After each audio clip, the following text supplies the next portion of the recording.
Good evening. You're very kind. When I was a young guy trying to be somebody in athletics, I never dreamed I would be any Hall of Fames, but I never turned one down. It's fun, and I'm extremely honored to be here. So I want to thank the Breitbart Hall of Champions for including me. I came to San Diego in 1966 and took the family quickly to the Hall of Champions there in Balboa Park and checked everybody out. I thought, man, it'd be cool to be in there. And so it's a great honor, and I'm extremely pleased to join up. I want to congratulate my fellow inductees, Robbie and Gary. I'm proud to be in your company.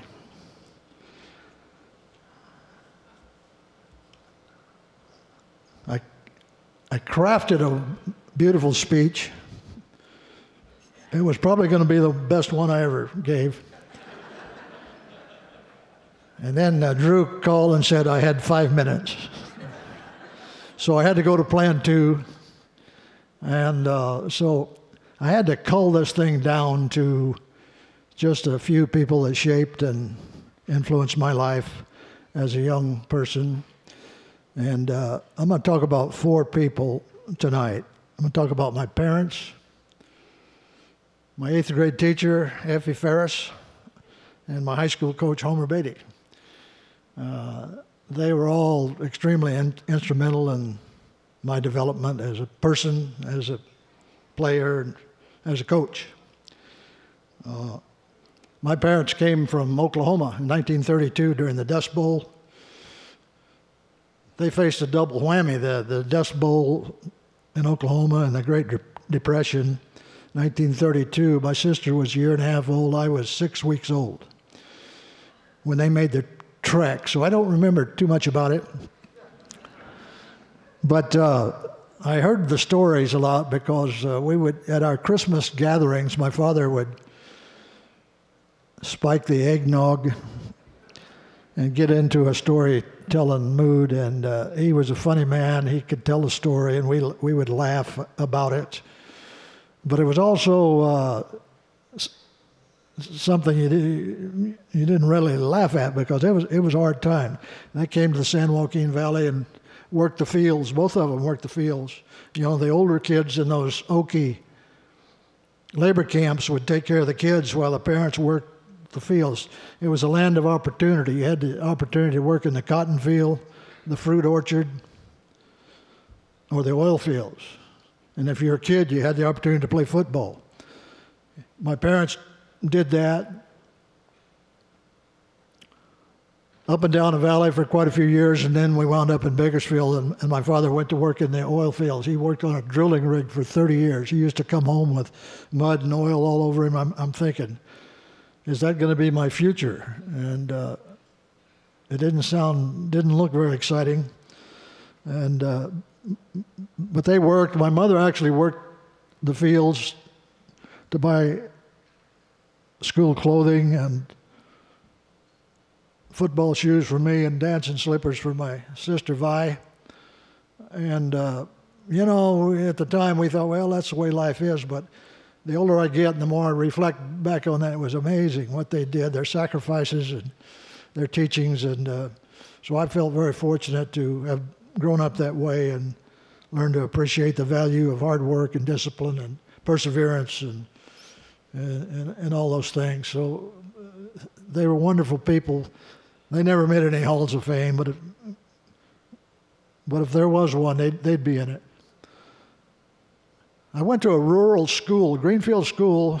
We kind of lived out in the country. We had a little acreage there, and we had animals. We had horses and a cow to milk, which I did. That was my job, taking care of the animals. We had chickens and a pig, and so I grew up that way. And we went to a rural school that that some land had been gifted to the school district, and they built this school, and they had classrooms were nice, but the playing field was not. It was a cow pasture, and there was weeds and stickers, and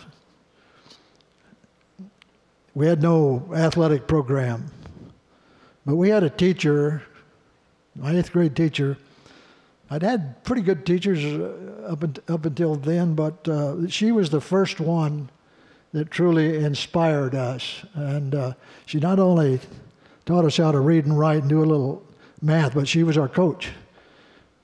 We had the typical fights out on the schoolyard, and she would break them up and teach us to respect each other and get along. And she was the first teacher I had where I realized the difference between a great teacher and the also-rans, because we had a sense that she really, truly cared about you. And so we were highly motivated to please her.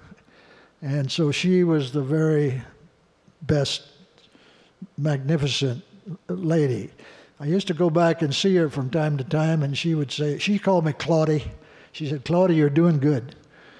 But what happened against BYU?" She had a way of putting you in your place. And she said, she called me in at the end of that school year, and she says, "Claude, what are you going to do when you get to Bakersfield High School?" I didn't quite understand the question. I said, "Well, I'm going to be a driller." The driller was the nickname of our athletic varsity football team. And that football team was legendary in the Valley, actually all over the state of California. And so I went to Bakersfield High School and majored in wood shop and welding and PE. And I thought I'd go out for the football team, but Bakersfield High School at that time had over 400 boys playing football. And they were pretty good. You had to be pretty good to make those teams. And I went out, and I was built along the lines of Mahatma Gandhi. I was skinny and slow. They wouldn't even give me a uniform because they said, "You're going to get hurt out there, kid." So I didn't get to play as a freshman, but I was all right. I had to go home and do the chores anyway, and I didn't know how to get home after school anyway, and so I didn't play. And then my sophomore year, I went out for football, and I played on the Bits, the C team, and I was a center and a linebacker. I weighed 130 pounds, but I played, and I loved every second of it. My junior year, I played on, they call them the Sand Dabs.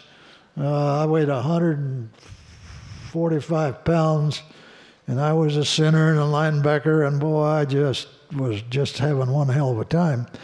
And then my senior year, none of the coaches knew who I was, but I went out for the Drillers, the varsity football team, and I was waiting to try to get a chance to play, but it never came. So I was quickly relegated to the junior varsity team. We had two junior varsity teams, the Blues and the Whites, which are our school colors. And so I'm down there. I think, well, my dream of being a driller is over. But as luck would have it, Coach Homer Beatty, at the end of the varsity practice, he would call up the JVs for tackling practice, so the varsity guys could beat us up and kill us. And so one day, I got lined up against the star of the team. His name was Harold Morgan. He was a running back. He was 6'2" and weighed 190 pounds. And he was up first, and he hit me so hard he knocked the wind out of me, turned me over backwards, and drove me into the ground. And I got up, and I could barely breathe. And the coach said, "Okay, it's your turn, kid." Well, I hit old Harold so hard, I knocked his helmet off, turned him over backwards, drove him into the ground, and Coach Beatty picked me up. He said, "Kid," he said, "that's pretty damn good." He said, "What's your name?" I said, "I'm Gilbert." He said, "Well, Gilbert, I want you to stay up with the varsity tomorrow." So I went home that night, and I told my mother I made the Drillers. And I was so excited I couldn't sleep a wink all night. The next day I go up to Drillers, and Homer forgot about me, and I'm up there for a week. And if you've been to Bakersfield in the fall, in August, it's 110 degrees. And we're having this big scrimmage, and it's one of those days where the offense is just killing the defense. I mean, they're running through there like the defense is not there. And Coach Beatty is not happy, and he is ranting and raving, and he wheels around. I'm standing in the back. I was just a face in the crowd, standing in the back there. And Coach Beatty said, "Damn it to hell, don't we have anybody around here that can tackle?" And I stepped forward and raised my hand. He said, "Who are you?" I said, "I'm Gilbert." He said, "Oh, yeah, I remember you." He said, "What do you play, Gilbert?" I said, "I'm a center and I'm a linebacker." He said, "Well, get in there." Well, I got in there, and there was some kind of a magical thing that happened, adrenaline flow or need to be noticed. I made every damn tackle. Coach Beatty, after about the fourth or fifth tackle, he came over and picked me up, and he said, What'd you say your name was again?" Well, it was that day changed my life. He said, "Gilbert, you're going to be a good driller." And I made not only the team, but I made the starting lineup at linebacker. We played the first game against Compton High School, and our center got hurt, and now I'm the center. I weighed 160 pounds, and I'm walking around campus like I'm somebody. We played San Diego High School. The Hilltoppers, they were really good. We were pretty good too, but they played a nose tackle on top of me. I weighed 160. He weighed 260 pounds. His name was Charlie Lohman. Now, I invented the scramble block, where you block a guy's ankles. I left a lot of scars on his ankle. Did the best I could. And the running back was Charlie Powell. Charlie was 6'3", and he weighed about 225, 230, and they had a pretty good scouting report. They knew I was over there on the right side, so they were pitching the ball to Charlie, and he was coming around my end, and I was saying to myself, "Oh, shoot, here he comes again." And I hit him, and the second quarter, I hit him and knocked him out of bounds, and he thought I hit him late. I didn't hit him late, but he thought I did, and he swung and hit me right in the face. And the official threw him out of the game, and it saved my life. Because Charlie was something now. I mean, he was in a different league than I was in. And, he left high school and went directly to the San Francisco 49ers and started as a defensive end.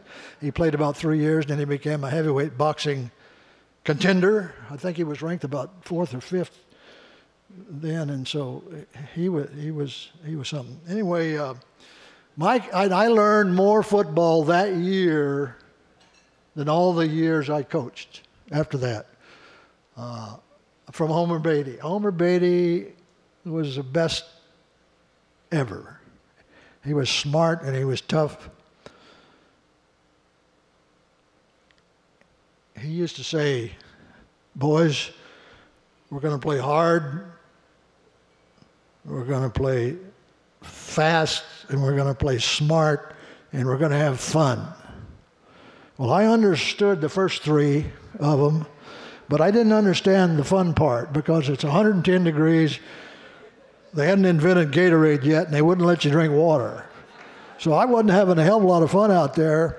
So years later, Coach Beatty was my mentor, and years later I said, "Coach, now tell me, you said we're going to play hard, fast, and smart, but I never got the fun part." And I said, "What does that mean?" He said, "You win." You've heard Herman Edwards say that on television. He got that directly from Coach Homer Beatty. Well, he was my mentor for years and years, and a wonderful coach and a wonderful man. Korean War came along. I went in service for a few years and came back out, and Coach Beatty had moved from Bakersfield High School to to Bakersfield College, and I played for him there. We had a great team. We missed going undefeated by 1 point. We got beat 7-6 and missed playing in the Junior Rose Bowl. And so we played in the Potato Bowl. That was a big deal now in Bakersfield, Potato Bowl. And we played Wenatchee Junior College from Washington. And guess who the coach was for Wenatchee? Don Coryell. We beat them 33-6. So 12, and little did I know, 12 years later I'd be coaching on Don's staff. And so one day I'm telling Ernie Zampese about how good we were at Bakersfield College and how we beat Wenatchee Junior College so bad. I looked around and Coach Coryell was standing right there. And he looked at me with that Coach Coryell game face, and I knew I had messed up because he wouldn't speak to me for about 3 days. But anyway, I wound up with Coach Coryell and had a wonderful opportunity and blessed to be able to coach with some great coaches. Ernie Zampese, Jim Hannafin, Ted Tollner, who I want to say to Ted, I was forever grateful for being back here under Ted, coaching this defense. That was a tremendous opportunity for me and allowed me to close out a magnificent coaching period. And so thanks Ted. Al Hammerschmidt, one of the really great coaches. Ed White. I was around some good guys, good coaches, and good friends. But the reason I'm standing here tonight is because of all those wonderful players we had. We had hundreds of tremendous football players, big guys, strong guys, fast guys, good quarterbacks, catchers, runners. But the guys that always I fell in love with was those overachievers, the little guys that played big, the slow guys that played fast, and those guys can win for you. Coach Beatty used to say, keep it simple and play hard. And if you got 11 guys out there on the field that know exactly what to do fundamentally, what their assignment is, and they play hard, you're going to win a lot of games. And so that was our approach over time. I learned a whole lot from Don, too. You know, originally I'm kind of an old school 3 yards in a cloud of dust kind of a coach and play good defense, run the ball. But Coach Don knocked the rough edges off of us and taught me how to, you know, throw the ball. And he said, Don used to say, the only way we're going to beat teams that are better than us is throw the ball. And so it wasn't so much that he taught us the X and O intricacies, but he taught us just throw the damn ball. And so we learned a lot. I brought my family with me tonight. I'm proud to talk about them. I have 4 daughters here tonight. My daughter Pat is my cowgirl. We ride horses together. And my daughter Marcy, Michelle, Gloria. I got 2 granddaughters here, Gretchen, Dawn. I got 2 son-in-laws, Fred and Ted. And I want you guys to stand up and take a bow. Jump up.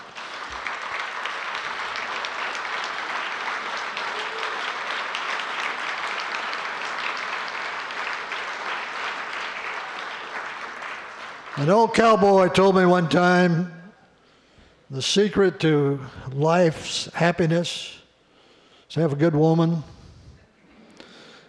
a good horse, a good dog, and good whiskey. And he said, not necessarily in that order. But I said to him, I said, no, you got the order right. That's right. And so I want to introduce you to a good woman. This is my wife, Mary Lou.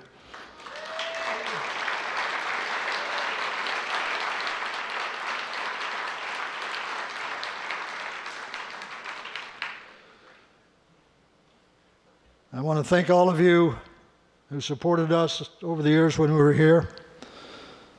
Great Aztec fans, all my great friends, all those great players out there. A bunch of them are here tonight. I'm not going to single them out, but we had a bunch of champions that loved to play the game, and you know, we couldn't out-recruit USC and UCLA and Stanford and some of those guys. Sometimes we out-recruit Cal, but we kicked their butts too. But I told our staff, I said, here's what we'll do. We're going to evaluate guys that love to play the game of football.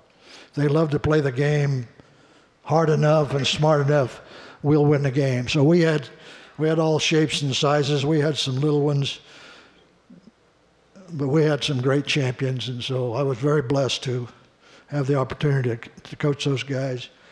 And I love you guys. Thank you very much.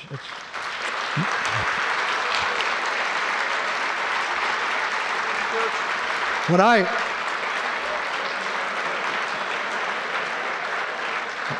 I left here, I got fired. Me too. 1981, we all been fired. And so I went to the press conference, and it wasn't fun, but it was a sight to see. And they asked me, Coach, what are you going to do now? And I said, well, first thing I'm going to do is get in my truck. I'm going to drive up in the mountains. I'm going to talk to a cow. I had milked an old Jersey cow since the time I was 7 years old until I left home, old Jersey. We had some of the damnedest conversations, and they were good. She gave me a lot of advice. So I went into the mountains. I did this, and I found a cow, and I talked to that cow, and you know what that cow said? Coach, get your head up. This beats the hell out of chopping cotton. Thank you. Thanks, Coach. All right. This is all yours. Thank you. Thank you very much.